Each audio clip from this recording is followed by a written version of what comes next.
begin today the Gemara on Daf Nun Ches Amud Aleph, where it says Ashkechinu, about 9 lines, I think, down from the top of the Yamud. So the Gemara here continues from what it said in the Mishnah, that a person that's Mekadesh and Isha with various things that are Asr Bahana, so then she's not Mukadeshes. And the Gemara went through basically the whole entire list, bringing the source from Psukim, where we see that they're Asr Bahana.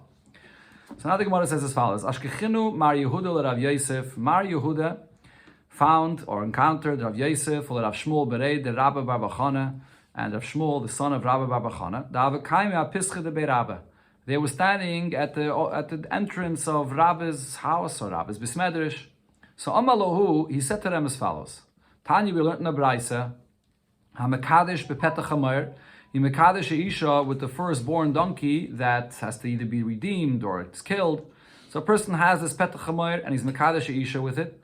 Or bebasa b'chalav, milk and meat, which the Gemara before said, and the Mishnah it said, both of these are asa ba'na. Or the third example was a b'chulin shenishchatu ba'azara, a behema which is chulin that was shechted inside the azara by the Beis Hamikdash. In all these 3 cases, so Rab Shimon aimer mekudeshes. Rab Shimon says you can have anah from them, and therefore it has value, and she's mekudeshes. The Chachamim aimer ain't mekudeshes. However, the Chachamim disagree. The Chachamim say no, she's not mekudeshes. So what do we see from this? So the conclusion that Mar Yehuda was telling his friends was, Alma, we see from here, Chulin shenishchatu ba'azare, that Chulin which is shechted in the azare, le Rab Shimon, according to Rab Shimon's opinion, lav d'oraisa. It's not an ism and atayra. Now the other 2, petach hamayr, basa b'chalav, the Gemara already discussed before, that a petach hamayr, before it's killed, though it's mutter b'hana, basa b'chalav, the Gemara already brought before that there's an opinion that says that basa b'chalav is only asa to eat, and not asa to derive any benefit of it. But here, the Gemara is bringing that chulin shenishtu b'azara, chulin which is shechted in the azara, we see here that according to Rab Shimon, we must say that this is not an isser min atayra. It's not asa b'hana min atayra. Now, there's a discussion over here in the Rishonim about this, because there's a famous Gemara which Tosfos here brings from Psachim, and it says in other places that if you mekadesh a isha with chametz, which is only aser midrabanan, the isha is not mukadeshes. It sounds like the Gemara here is saying that because this is only aser midrabanan, so she would be mukadeshes. The Mishnah that says that she's not mukadeshes is because the Mishnah says that it's aser min atayra. So Tosfos over here says, one of the answers, a famous answer from Rabbeinu Tam, he says that it says in many places that you can't be Mekadesh Isha with something which is Asma D'Rabbanan is only something like Chametz, which is Asma N'Atayre at a certain time. It's just an hour before Chachamim said that the Isra begins an hour earlier Midrabbanan. But over here, Chulin Shenishchatu Bazar, according to Rab Shimon, there's no source M'Atayre at all for this Isra Bahana. It's purely a Isra Midrabbanan, and therefore Chachamim didn't go so far to remove your ownership or value that it has, and you can be Mekadesh Isha with it. That's what you see in this Braisa. Now, V'Ramino, Rabbi Yehuda, this Mar Yehuda that is, he asked his colleagues, his friends, but here it says in a different Braisa, Rab Shimon Omer, Chulin Shenishchtu Bazara, Chulin that was shechted in the Azara, Yisrafu, what do you do with this behemoth? It has to be burnt. V'chein Chaya Shenishchtu Bazara, a wild beast which is kosher, but it's obviously not fit for a carbon, and it was shechted in the azara, the same halacha, it has to be burnt. So Rashi explains, if he's saying that it has to be burnt, not only should it be buried, there's a discussion in different places in Gemara regarding things that are asr, what do you do with it? Do you have to burn it? Do you have to bury it? Over here he's saying it should be burnt, which is the most stringent thing that you have to do with something which is asr. It must be that he holds that it's asr min atayra. If the issue would only be midrabanan, that you shouldn't confuse this with karbanis. The whole list of Chulin Shenichtu Ba'azara is that you shouldn't come to think that you could treat kachim like Chulin. Chacham didn't want anyone to bring Chulin to the Azara. There wouldn't be a halacha that you have to burn it. The fact that Rab Shimon is saying you have to burn it indicates that he holds that it is Asr Min Atayra. So this was Mar Yehuda's question to his colleagues. What is Rab Shimon's opinion about this? So Ishtiku, his friends were quiet, they didn't have an answer for this. So they're standing by the entrance of Rabbi. So they came to Rabbi and they asked him this question. Amalahu, so Rabbi said to them, Palge ukemincho, the one that always argues with his friends, Palge means to argue here, the one that always argues with his friends, he always refutes the opinions of his friends, he's the one that must have stopped you by my door, by the entrance here. And he asked you this question. He recognized this kind of a questioning that it came from Rabbi Yehuda. And he answered, the Rabbi answered as follows. What's the case over here? That it says in the Braisa that Rab Shimon says that it's not going to be Osam and Atayre, Kagon Shenishchata, when this Chulin was shechted in the Azara, but the Nimtzis Treifa. It turned out to be a Treifa, and we're talking about, it turned out to be a Treifa from the beginning, not that the Shechita was a Treifa. It turned out to be a Treifa in the intestines. You saw that this animal was really always a Treifa. And Rab Shimon l'taimei, Rab Shimon follows his opinion, his reasoning elsewhere. The Tanya, as we learned in the Braisa, Rab Shimon said, "Hashechet is a treifa, a person that shechts an animal, and it turns out to be a treifa. V'chein hashechet v'nimtzis treifa." So this is an animal that you knew from the beginning it's a treifa before you shechted it, or it was discovered once you open the insides of the animal and you see that it's a treifa. Zeh v'zeh chulin ba'azara. So the Tanakama says that both of these, the halacha of shechting chulin and azara, will still apply, and the isser that applies, the isser hana, takes effect here as well. But Rab Shimon mater b'hana. Rab Shimon, okay, sorry, let me just reread it over again. Zeh v'zeh chulin ba'azara. These are two scenarios of chulin that was shechted in the azara. Rab Shimon mater. Rab Shimon says that this is going to be mutter because the shechita is not a proper shechita. Mater b'hana. The chachamim ma'isrim. Chachamim, whoever say it's going to be aser. So as Rashi here explains, the machlokes of the Chachamim and Rab Shimon is there any value to a shchita when the animal turns out to be a treifa? Shchita accomplishes two things. As we usually know, what does shchita accomplish? It's not mutter to eat. But shchita accomplishes a second thing as well. When you shech the behemah, it takes away the status of it being an avela. A behemah that's an avela, which means not a shechted animal, is something that now causes tumah. Once you shecht it, it doesn't cause any tumah. That's even if it's a treifa. But if it's not a treifa, not only doesn't it cause tumah, it's mutter to eat. So Rab Shimon says that because the shechita, it does not allow you to eat it, the shechita is not a proper shechita, and if it's shechted in the azara, it doesn't have the status of a chulin that was shechted in the azara, and minat teire, it'll be mutter. Chachamim say, the shechita was not matred ba'achila, but it did accomplish something. It took away the status of an avela, so therefore this shechita accomplished something, so it has the status of cholin shenishchatu ba'azara, and it will be aser. So therefore it's not a contradiction in Rab Shimon's opinion, because when Rab Shimon said that it's aser min atayre, he was talking about when it was not a treifa. When he says it's only aser min rabbanon, he was talking about when the shechita was a treifa. And what's the difference? I just explained. And what's the difference between treifa and not? Whether the Isser Minat Teira of Cholin Shenishchtu Ba'azara applies or not. The Isser of Cholin Shenishchtu Ba'azara is only if it was a proper shchita. What happens if someone brings behemoth to Azara and he just kills it without any shchita? So then, because it has to be a proper shchita for the Isser to apply. Over here, it was a proper shchita, but it's a treifa. So that's the question. That's the machlekes if it applies or not. Yeah.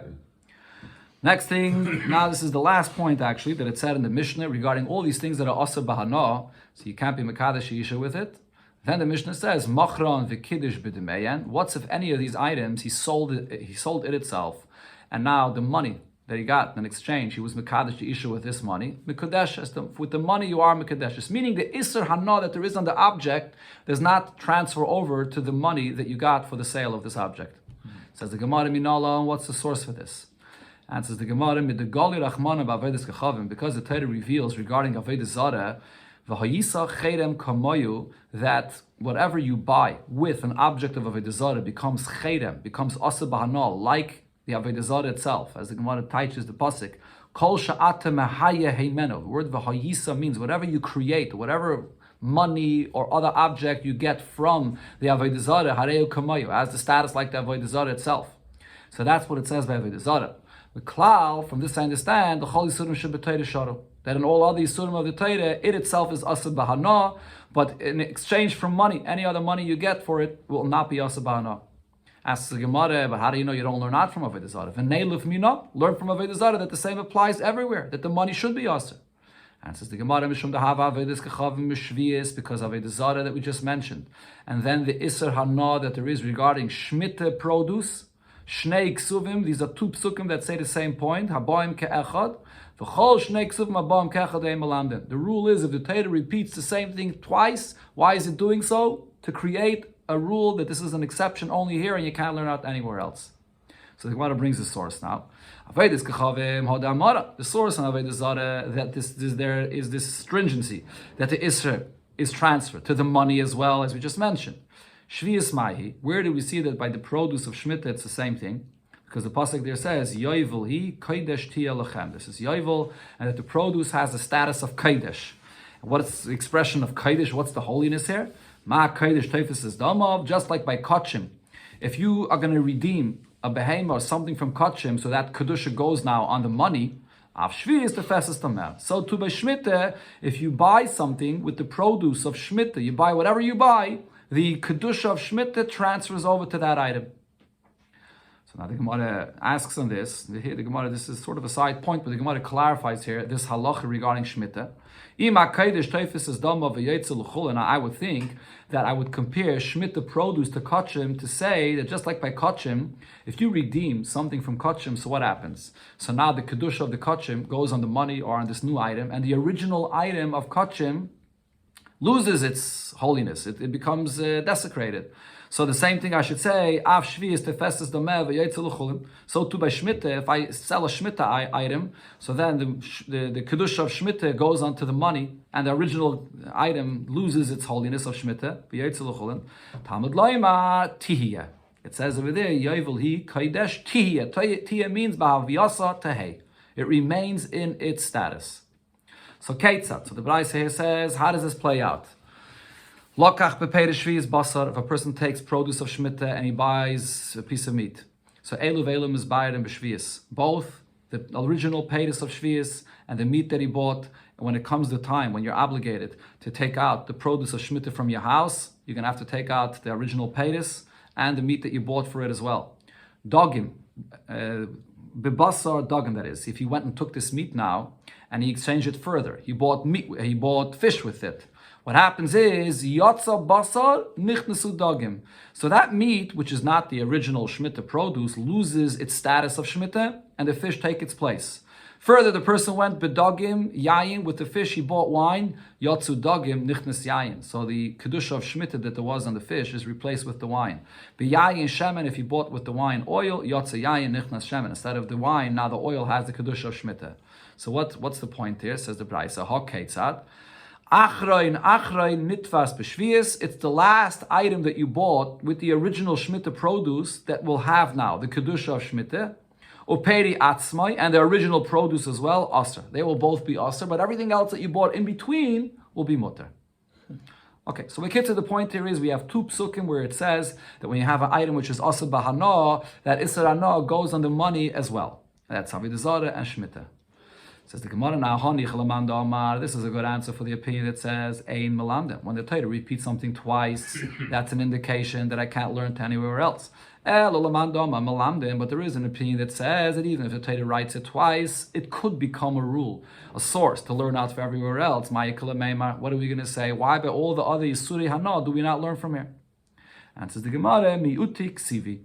Over here in these psukim where it says this rule, it says a clear exclusion. Because Ksiv Hacha, by Avodah Zarah, it says, Ki Cherem Hu. Cherem Hu means only Avodah Zarah, only it. Ksiv Hasam, over there by Yovel, it says, Yovel He. He in Midachrin Ilai. Only these and not anything else. So because there's a clear exclusion, we know that everything else, it's Asa Ba'ana, but the money remains Muta Ba'ana.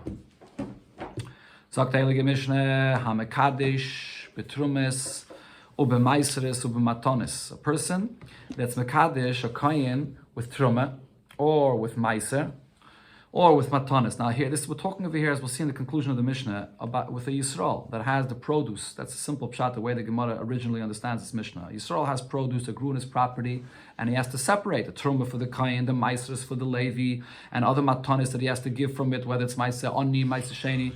And here the person was Mekadesh the Isha with the Trumas and the Meisers and the Matanis once he separated them. And the Yisrael has them in his possession. Or he took the water of the paraduma or the ashes of the paraduma and he was mekadesh and isha with this, and we'll see in the Gemara what that means. The isha will be mukadeshes va'afili Yisrael, including a Yisrael that has this truma in his possession, which he's obligated to give to the kayin. It's not his. The isha is mukadeshes. Now, how could this be if it's not even his? So as Rashi explains there, we'll see the opening of the Gemara that there's a concept, and this is what the Sugi here will be talking about. There's a concept called Toivas Hana.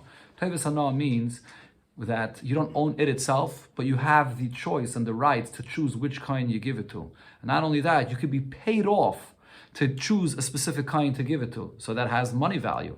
Right, so he could be Mekadesh to Isha, not with the actual Truma itself, it's not his, but he could be Mekadesh to Isha by giving her this Truma, and she can now earn that money of choosing which kain she would give it to. So it has a value of a Shabbat Pruta for her. That's what's called Toivas Hana. Money that you can get for the Hana that you would give to someone through this produce you have here, this Truma you have here. So the Gemara opens up with this subject, and it actually brings the opinion of Ula about this. Ula said, Toivas Hana Eina Mammon. This concept of Toivas Hana, that you have the right to choose who to give it to and you earn money from this, it's not considered to be value of money. You can't be Mekadesh Isha with it. So the Gemara immediately asks from our Mishnah, Rabba asked Ula from our Mishnah, Mekadesh, Betrumas, Ubemaisus, Ubematanis, Ubemechatas, Be'efapada, Reizim, Ukadeshes. The Mishnah says, you have this Truma in your possession and things similar to Truma, and the Isha is Mekadeshes, Vafili Yisrael, and even Yisrael could be Mekadesh Isha. So the only way to understand our Mishnah is because you have the Taivas Hana that you're giving over to the Isha. Amalei, so Ula answered, Hacha, over here, our Mishnah is speaking about a different case. Yisrael shenaflu loy tvalim mi beis avi imoy kayin. We're talking here about a Yisrael that got produce from his grandfather, his mother's father, which was a kayin, and had produce that grew on his property. Now, what's the halacha of a kayin that has produce that grows on his property? So it's an interesting thing. A kayin that has produce on his own property, he also has to separate the truma. But what does he do when he separates the truma? He keeps it for himself. The mitzvah of separating applies, but obviously the mitzvah of giving it to another kayin does not apply. He keeps it for himself. So now he has over here this tevel, this produce that grew in his grandfather's property, and the grandfather never separated the truma, and now the grandfather died, and the grandson, which is a Yisrael, inherited this from the grandfather. So what does this Yisrael have to do with this produce? This produce has truma in it, which was never separated. Does he yarshin this truma to keep for himself or not? So the Gemara says he does, because v'kasavar, our Mishnah holds, matonis shaloi hurmu, the various different gifts that you have to give to a kayin that were not yet separated from the produce, kimi shehurmu damyan. It's as if it was already separated. It's mixed into the produce, and it's as if it's already separated, and therefore it's as if this Yisrael's grandfather already separated it. And as I mentioned, once it's separated, you can keep it for yourself, and therefore the Yisrael as well has now this produce that has the truma in it, as if the truma was already separated, and he owns it. Totally is. He doesn't have to now separate the truma and give it to the kayin. He owns it. So therefore, what does the Yisrael have to do with this truma? The Yisrael can't actually eat the truma for himself because he's a Yisrael, he's not a kayin. But he could sell this truma to a kayin for its full value. If I would say that when it was not separated yet, so therefore you now have to go and separate it, so then you have to give it as a gift to a kayin. And you could choose which kayin you want to give it to. That's the concept of Toivas Hana, but it's not yours. Over here though, what we're saying is that it's as if it was already separated, and it belonged to your grandfather, and now you inherit it, you can keep it, it's yours, you can sell it for its full value. That's what our Mishnah was talking about when it said that you can now be Mekadesh Isha with it, and this Isha would be able to do the same. She can sell it for its full value to a kayin, not just Toivas Hana. Now Rashi just adds that there's really, the Gemara could have just simply said that this Yisrael got from the grandfather truma. Didn't have to say he got the tevel, then they had the truma inside of it, and it was never separated. It could have just simply said yarshin truma. But Rashi says then there would be no chiddush on our Mishnah. Then it would be an obvious din that it belongs to the Yisrael, and you could sell it for its full value. The Gemara is saying that it's talking about the tevel that has the truma in it, in order for there to be some chiddush here, that you may have thought that he now has to separate the truma and he can't sell it for its full value. So therefore, the chiddush over here is that it's as if it was already separated and you get the full value of it. Rav Chia bar Avin discussed the same shaila. He asked Rav Huna this shaila: Toivas Hana mammon or yein mammon? This Toivas Hana, when you have a choice to give to someone, does this have any value of money to be Mekadesh Isha with it or not? Amalei. So Rav Huna answered, it's a clear Mishnah. Tenisua, our Mishnah says, the Mekadesh, Betrumis, B'maisvus, B'matonis, B'mechatas, B'efapara, Harezim, Ukadeshes. The Yisrael could be Mekadesh with Truma, and the Isha will be Mukadeshes. So he learned the Mishnah in the, like the Gemara originally learned it, in its simple sense, that it's talking about just Truma that grew in the Yisrael's property. Afili Yisrael, the Mishnah says. Amalei, so Rav Chia bar Avin answered Rav Huna, there's a reason I'm asking you this question, because from our Mishnah there's no raya. V'lav kimne, wasn't it already established that you could say that what's our Mishnah speaking about? The Yisrael inherited this produce from a grandfather, a kain. So there's no raya from our Mishnah regarding this subject of Tevis Hana. Over there, he owns the full value of this truma. That was the answer that Abchir Baravin gave to Rav Huna. Don't bring me any raya from our Mishnah. So Rav Huna responded and said, Amalei hutza'at. You are hutzah. Now, what does the word hutzah mean? So it sounds like what he's telling him is, hutzah, you have to be taken out from here. You should be taken out of this discussion. Like you. Ichsif. So the Gemara says, Rav Chia Baravin, when Rav Huna referred to him in this way, he got embarrassed. Because why? Hu savar, he thought, mishmaita kamalei. He's telling him you should be taken out of this discussion here. That you're giving me an answer, a pshat in the Mishnah, which is not the simple pshat, and he didn't want to accept it. Amalei, so then Rav Huna saw that he got embarrassed, so he told him, no, I wasn't saying that you shouldn't be part of the discussion. Hachi kamina. What I meant to say is, Rav Asi the Hutzel koi kvaseh. Hutzel, I meant to say is, you're like Rav Asi that came from the city Hutzel. He also held like you that there's no raya from our Mishnah. That's all. But he wasn't trying to embarrass him. So here the Gemara tries to prove this from a Braisa. Namely, Ketanoi, shall we say that this question, Toivas Hana, this value that you have over here in the Trumah, that you could choose which kind to give it to, whether that has a value of money or not. Ketanoi, this is a Machlekes Tanoi. Hagainev Tivloi Shel Chaveirei. So what happens? A person that goes and steals. He steals the produce from his friend, and he steals the produce before the Trumah was separated from it. So how much does this Ganav have to pay? Everything? So he says, Mishalem loy demei tivloi shel chaver, he has to pay the full value, including the value of the truma that's mixed into it. Everything he has to pay back. Divrei Rabbi. That's Rabbi's opinion. Rabbi Yossi bar Yehuda argues and says, no, ein mishalem ela demei chulin shabai. You only pay for the chulin in it, which belongs to this Yisrael that you stole from it. The truma that belongs to the kayin, so that you're not going to have to pay here to this Yisrael. That belongs to the kayin, and the problem is, which kain is going to demand the money from him? It belongs to the whole shevet of the kainim, so there's no individual kain that's going to ever be able to demand it from him, so therefore he's not going to have to pay that to anyone. Says the Gemara, my love, don't you think that the argument between Rabbi and Rabbi Yossi and Rabbi Yehuda here is as follows? The Mar Sovar, Rabbi's opinion is Toivas Hana Mamin, that the reason why you have to pay this Yisrael for everything, including for the Truma that's mixed into it, is because the Truma, the Yisrael, has an ownership over it, because he has a Toivas Hana in it. So the Ganav has to pay that as well. Now, there's a Machlekes Rishonim actually about this. Some Rishonim say that Toivas Hana is still not the full value of that Truma. The Toivas Hana is still only a certain percent of that you can earn off this truma. It's not the full value. So even here, when it says, according to Rebbe, that you pay everything, it doesn't literally mean everything. It means from the chulin you have to pay everything, and then from the truma that's mixed in, you'll have to pay the percent of Tevis Hana. Other Rishonim disagree. Other Rishonim say that you have to pay everything. Mar Sava, but Rabbi Yossi bar Yehuda holds Tevis Hana ain't a mammon. The truma that you have here, which has a certain value of money, but because you don't really own it itself, it's not yours, and the Ganav does not have to pay you for that. So seemingly this is the machlokes here. So the Gemara here is going to give a couple of pshatim, I think like 4 pshatim, to explain a different explanation for this machlokes here. It says the Gemara loy, that's not necessarily the explanation of the argument. The kula alma, everybody could agree, toivas hana ein a mammon. The toivas hana you have in truma does not have a value of money. So v'hacha bitvalim shenaflu loy, again going back to the same case that we said before. We're talking over here about produce, that how does this Yid have? He got it from his grandfather, a kain. So what's the argument here? Does the Yisrael have a full ownership in the value of this truma that he inherited from his grandfather? Why? When you have this truma that's mixed into the produce and it was not separated yet, do we consider it as if it was already separated? So that Rebbe says, yes, it is already as if it was separated, and therefore the grandfather, the Kayan, can keep it, and now the grandchild can keep it as well, and he could sell it for its full value, so a Ganav that steals has to pay for the full value of it. But Amar Sav, Rabbi Yossi bar Yehuda says, Lav Kimishor Madamian. If the grandfather never separated it, so now his grandson, the Yisrael, has to separate it for the first time, and he, once he separates it, has an obligation now to give it to a Kayan. He can't sell it for its full value, so the Ganav doesn't have to pay for that. That's one way to explain this. Another way to explain the machlokes here is the kulalm. Everybody agrees that even though it was not separated yet, it's as if it was separated. The toivas hana ain't a mammon, and everybody also agrees that toivas hana has no value of money either.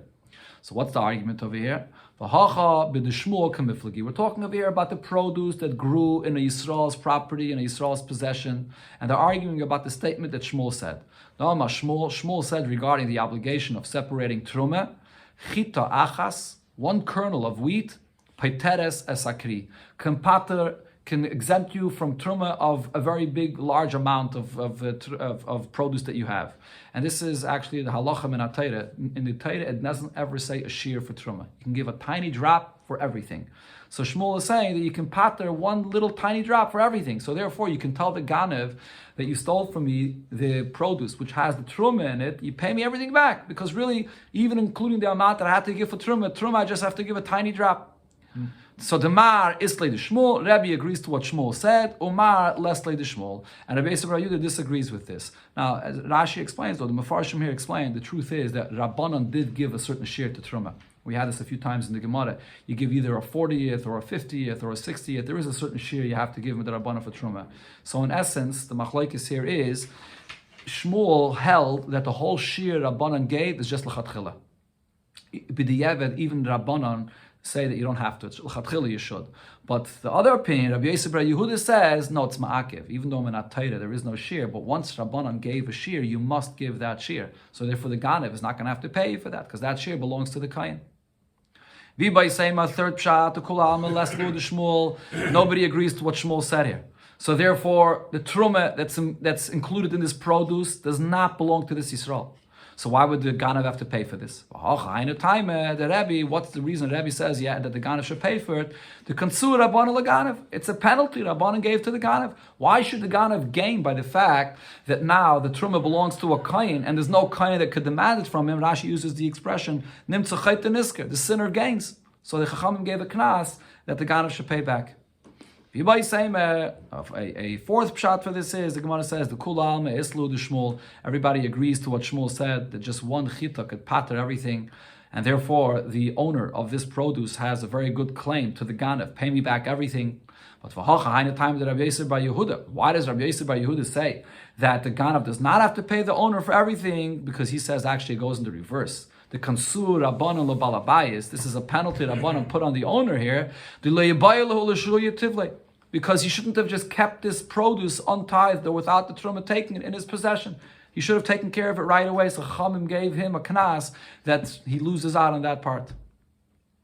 So the point is, from this brayse, there's no raya to this subject of Tevis Anot. This comes up in Shas many times. Does he lose double? Again? Does he lose double because he then has to give truma from the produce that he does get back? Yeah. He actually does. That's what the knas consists of. Correct. He doesn't get paid that, and instead he has to give the truma from the produce that he has. Yeah. Correct. Okay, now the Gemara goes back to our Mishnah. Tanan, the halacha in the Mishnah, the last point in our Mishnah was, this is not a continuation from before. This is going back to the last halacha. Hamekadesh betrumas of b'maisris of b'matonis, and here the Gemara is going to focus on what it said: a person that's mekadesh isha b'mei chatos, with the waters of a paraduma, or be'eva para, with the ashes of the paraduma, hareza mukadeshes. She's mukadeshes. Va'afal pi, or the Gersa here is va'fili Yisrael, even if it's a Yisrael doing this, which basically means, how do you understand the Mishnah in the simple sense? You have a Yisrael which is taking care of the ashes of the paraduma, the waters of the paraduma, and he's sprinkling it, and he says to Isha, listen, I can charge people when I do the mitzvah of being metayed another yid with paraduma, I could charge for this. So I'll be mekadesh you, and I'll do it for you free of charge.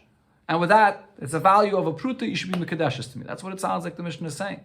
So on this the Gemara asks, I'll ask you a contradiction from what it says in the Gemara in B'chayres, Hanaitel schar lodin, a person that charges to be a judge in a bezdin, din of betelim, all the halachas see paskins as a judge, as a dayan, a bottle. Lahoy, a person that charges to give testimony, edusa betela, his edus is also not accepted. Lahazais olakadesh, Meimov, a person that charges to sprinkle the waters of the paraduma or to sanctify the waters. That's when you put the ashes into the water. So he's charging for this. So Meimov may olakadesh it is. Sorry, it's read as a olakadesh. Meimov, the water is Meimaida. The water that he's using here is just like smelly water from a pit, which cannot be used at all, from a cave, which cannot be used. And the efer makla, and the ashes that he's using is nothing either. It's just like burnt ashes, and it's not paraduma. Basically, it says very clearly that the mitzvah is to use the waters or the ashes for the paraduma. You can't charge for this. It's a mitzvah to be mitayr with it another yid. So how can it say here that the person could charge, and with that value he's mekadesh isha? Amar Abaye answered Kashi, it's not a contradiction. Kan b'schar havo umilui. In our Mishnah, we're talking about the delivery. That he says to the Isha, I can charge for delivering the water or filling the water in the bucket, but he's not charging her for the actual mitzvah of sprinkling the water on her or being mekadesh or putting the ashes in the water. And Kan, over there in that Mishnah, where it says that you can't charge b'schar hazov v'kiddush, the actual sprinkling and being mekadesh the waters, that's a mitzvah that you can't charge for it. Says Abaye Dekanami, I'll prove this to you, Diktani Hacha, because in our Mishnah it says, B'mei chatos b'efa para. All it says is that he's charging, he could charge with the waters or the chatos or the ashes. So that refers to the delivery, but not the actual spraying of it.